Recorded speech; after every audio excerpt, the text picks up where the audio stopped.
Andy Brown, Children and Family Work at Christchurch United Reformed Church, and this is the first of our Christmas Messy Church in a Bag videos.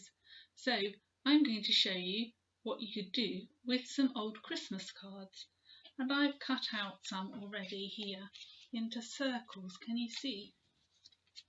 That's a funny one.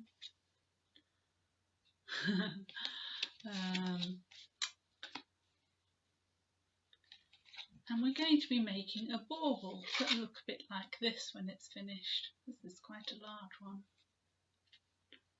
There are lots of things you can do with Christmas cards. It's worth saving them up if you get lots this year so that you can have a go for next year. Maybe you've got some saved up already. Now for this one you need 6 Christmas cards and you need the picture bits. So the bit on the outside picture. And what you're going to do is cut off the bit that you don't want so that you've just got the picture. And then using a mug or something circular that you can draw around, I've got one of my favourite mugs here from the seaside, just turn it upside down onto your card so that it's like that, and then you can draw around and you've got a circle.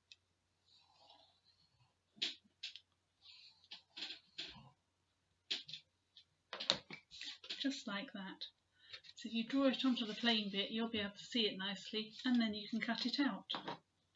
This is the last one of my 6 circles that I need to make my decoration.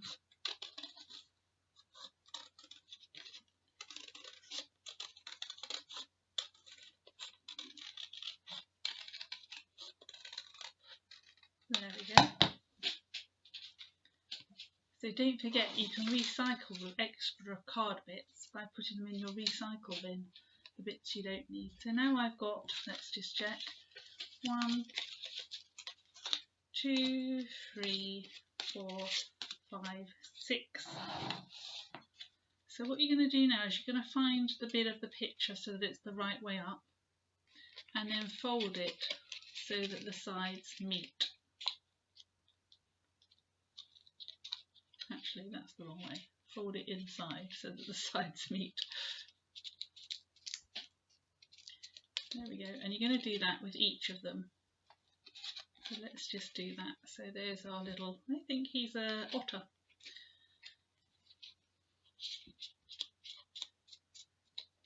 There we go. It doesn't matter if somebody has written on your bit of card, as this one has been, because it's going to disappear once our decoration is made. So if you do that with all your circles, fold them. Don't forget to find the right way up first and then fold them.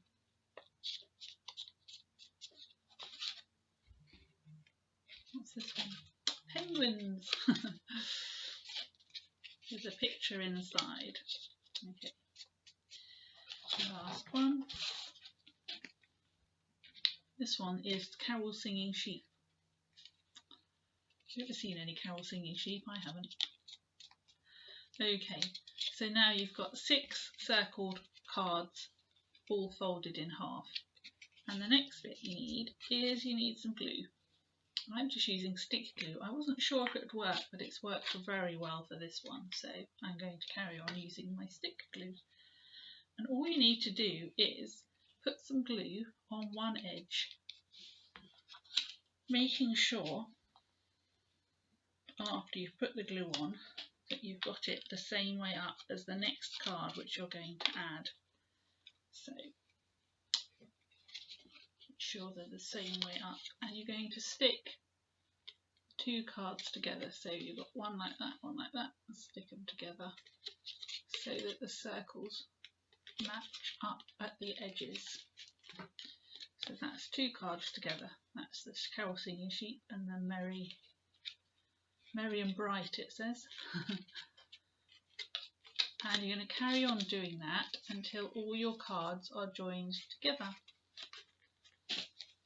So if you fold it up so that they're all nicely folded up like that, and then lay it down, you can easily put the next bit of glue on all over one of the back pieces.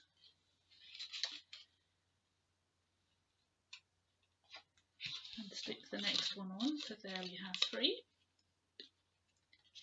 And do the same again with the next one. Make sure, as I said, that they're the right way up. I mean, it doesn't matter too much if you get it wrong, it just means you'll be looking at your pictures upside down.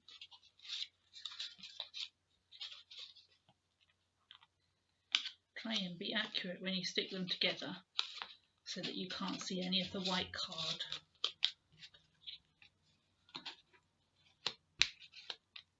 Oh, and I forgot to do something. So I have got 5 of my cards stuck together now.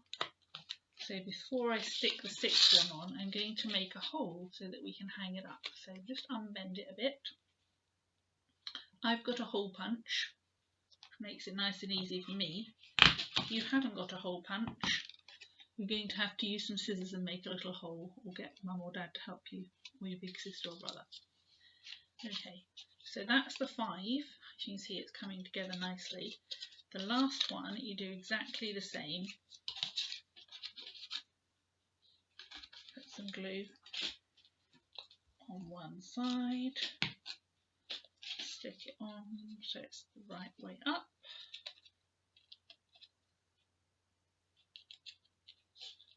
And then the last 2 bits, you'll need to put glue on one side and then stick those together.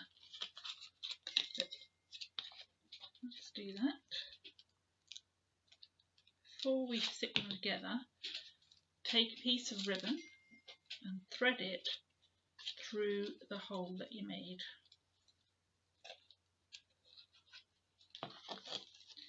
And tie a knot so it doesn't come undone. And then stick them together. For some reason mine don't quite line up. I'm not quite sure what happened there. Let's see if we can move it around a bit.